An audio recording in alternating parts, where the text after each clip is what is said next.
नमस्कार दोस्तों। आज हम आपके साथ लेकर आ रहे हैं एक ऐतिहासिक कहानी जो है तिरुपति बालाजी की कहानी, जिन्हें हम श्रीनिवास के नाम से भी जानते हैं। तो चलिए शुरू करते हैं। एक बार की बात है, ब्रह्मलोक में ब्रह्मा जी गहरी सोच में पड़े हुए थे। तभी वहाँ पे नारद मुनि आ जाते हैं। नारायण नारायण, हे पिता ब्रह्मदेव, आप काफ़ी चिंतित लग रहे हैं। नारद मुनि ब्रह्मा जी से पूछते हैं। इस पर ब्रह्मा जी बोलते हैं, हे नारद, हमारी चिंता का विषय ये है कि भगवान विष्णु अपना कृष्ण अवतार पूर्ण कर वापस वैकुंठ लोक परत चुके हैं, किंतु अभी वह कोई और अवतार के लिए धरती पर नहीं जाएंगे। हमें चिंता है कि इस वजह से धरती पर असंतुलन छा सकता है। वहीं दूसरी ओर धरती पर ऋषि यज्ञ कर रहे होते हैं और तभी वहाँ पे नारद मुनि पहुँच जाते हैं। नारायण नारायण, हे ऋषिगण, क्या आप सबने कभी सोचा है कि ये जो आप यज्ञ करते हैं इसका फल किसको मिलता है? आखिरकार त्रिदेवों में से इसका फल किसको मिलता है? तो इस पर सभी ऋषि आपस में सोच में पड़ जाते हैं और कुछ तो बोलते हैं कि इसका फल शिव जी को मिलता है। कुछ कहते हैं अरे नहीं नहीं, इसका फल तो विष्णु जी को मिलता है। कुछ कहते हैं नहीं नहीं, ब्रह्मा जी को मिलता है। तभी नारद मुनि एक उपाय निकालते हैं कि क्यों ना हम इस शंका का समाधान ऋषि भृगु के पास जाकर ढूंढें, वही हमारे उत्तरों का जवाब दे सकते हैं। तभी सभी ऋषि और नारद मुनि ऋषि भृगु के पास अपनी शंका दूर करने के लिए जाते हैं। वे उनसे पूछते हैं, हे ऋषि भृगु, आप बताएं, यज्ञ का फल ब्रह्मा, विष्णु और शिव जी में से किसे मिलता है? ऋषि भृगु सभी ऋषि गणों को अपने पास देखकर मन ही मन बहुत खुश होते हैं और सोचते हैं कि अंततः इन सबको आज मेरी महत्ता समझ आ ही गई। इस पर ऋषि भृगु बोलते हैं, बहुत ही गर्व की आवाज़ में बोलते हैं कि आप लोग चिंता मत करिए, हम तीनों देवों के पास जाएंगे, तीनों लोगों का भ्रमण करेंगे और फिर पता लगाएंगे कि आखिरकार यज्ञ का फल किसको मिलना चाहिए। इस पर ऋषि भृगु अपना सारा सामान बांधते हैं और तीनों लोगों की यात्रा करने के लिए निकल पड़ते हैं। सबसे पहले वे ब्रह्मदेव के पास जाते हैं।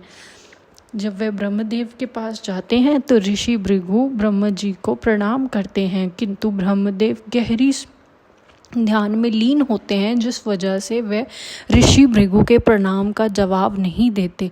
ब्रह्मदेव को इस तरह गहरे ध्यान में लीन देकर और अपने प्रणाम का उत्तर ना पाकर ऋषि भृगु काफ़ी गुस्से में आ जाते हैं। इस पर वे ब्रह्मा जी को श्राप दे देते हैं कि हे ब्रह्मा, आज से तुम्हें पृथ्वी पर पूजा नहीं जाएगा। इसके बाद वे क्रोध में आकर वहाँ से चले जाते हैं।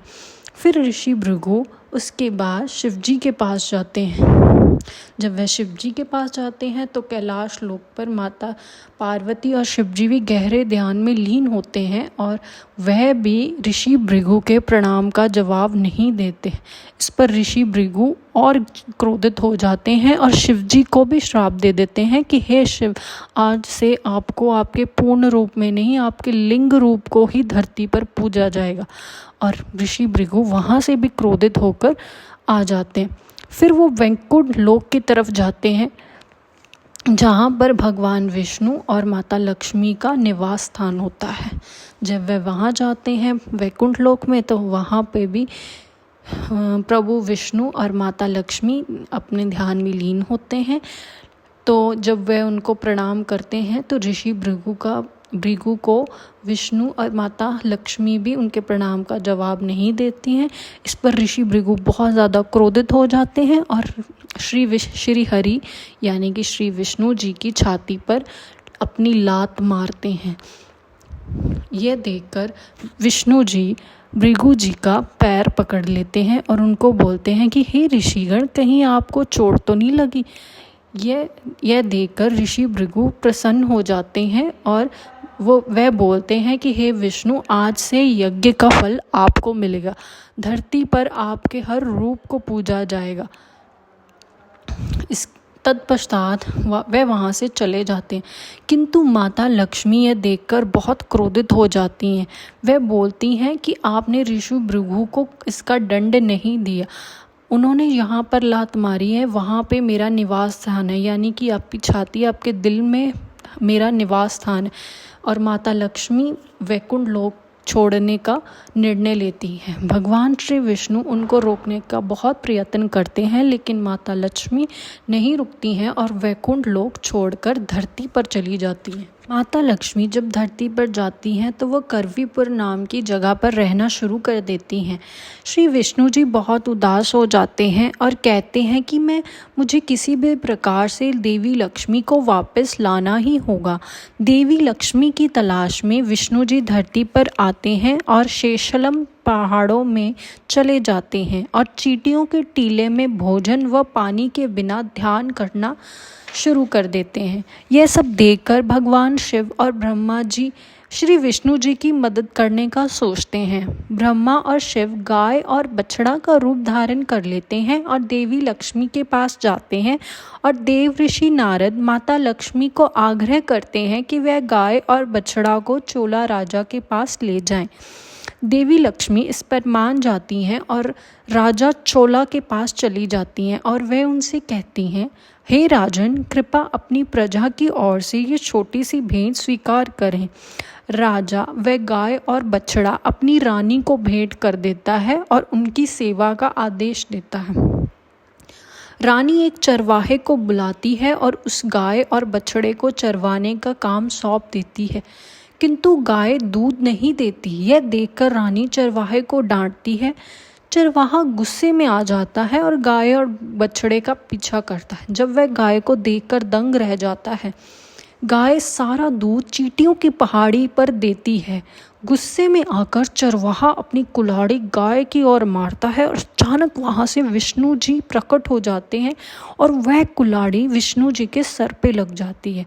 यह सब देखकर चरवाहा डर जाता है और बेहोश हो जाता है।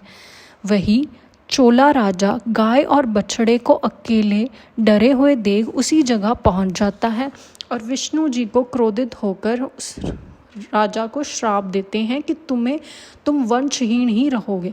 इस पर राजा क्षमा मांगता है और दया की भीख मांगता है। इस पर श्री विष्णु जी कहते हैं कि अगले जन्म में आकाश राजा के रूप में तुम जन्म लोगे और मैं आपकी पुत्री से विवाह करूँगा। इसी प्रकार राजा आकाश के रूप में जन्म लेता है और यज्ञ के द्वारा उसे पुत्री की प्राप्ति होती है, जिसका नाम पद्मावती रखा जाता है। और विष्णु जी श्रीनिवास नाम से ब्राह्मण के रूप में धरती पर रह रहे थे। श्रीनिवास को पद्मावती से विवाह करने के लिए बहुत मुश्किलों का सामना करना पड़ता है, लेकिन वह सफल हो जाते हैं। श्रीनिवास एक ब्राह्मण थे और पद्मावती एक राजकुमारी, इसलिए रानी पद्मावती से विवाह करने के लिए श्रीनिवास को कुबेर जी से ऋण लेना पड़ता है। ऋण लेकर वह एक अच्छा सा घर बनवाते हैं ताकि वह रानी पद्मावती को वहाँ रख सकें। विवाह पश्चात श्रीनिवास और पद्मावती खुशी खुशी रहते हैं, परंतु दूसरी ओर जब नारद मुनि माता लक्ष्मी को श्रीनिवास और पद्मावती के विवाह के बारे में बताते हैं तो माता लक्ष्मी क्रोधित हो जाती हैं और उसी निवास स्थान पर पहुँच जाती हैं। फिर वहाँ पर ब्रह्मा और शिवजी भी पहुँच जाते हैं। माता लक्ष्मी और पद्मावती के बीच लड़ाई शुरू हो जाती है।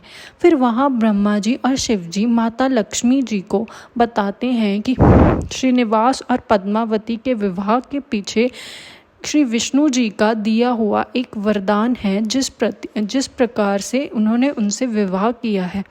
यह सुनकर माता लक्ष्मी शांत हो जाती हैं और वह फिर वापस वैकुंठ लोक पधार जाती हैं श्री विष्णु जी के साथ। धन्यवाद। आपको ये कहानी कैसी लगी हमें बताइएगा ज़रूर कमेंट करके, और हमारे चैनल को सब्सक्राइब भी कर लीजिए। धन्यवाद।